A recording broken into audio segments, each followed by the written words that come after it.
diecast roulette again, and let's go into the cabinet of diecast for carded stuff. And what is it that I might pull today?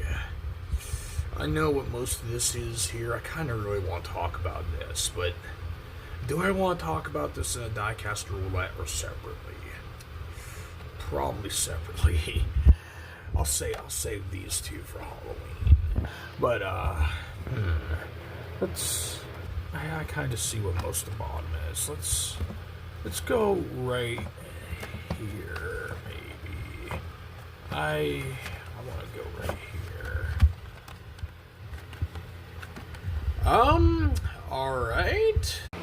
So yeah, this is a 2020 Corvette, factory fresh 2020 Corvette. I know these things are very popular.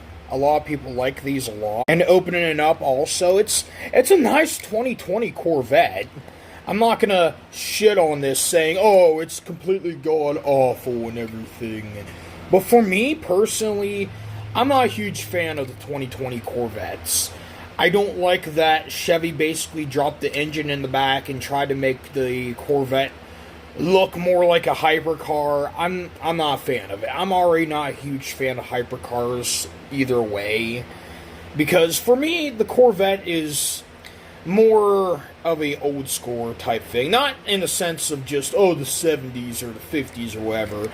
But I feel like the Corvette was more iconic as is. And then the 2020s came along and was like, hey, let's make this a hypercar, basically, for being not a hypercar.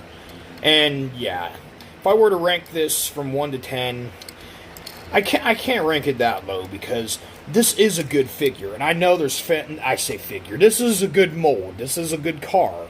I know there's fans of the 2020s Corvettes. But 1 being the worst, 10 being the best, for me, I'm giving it a 5.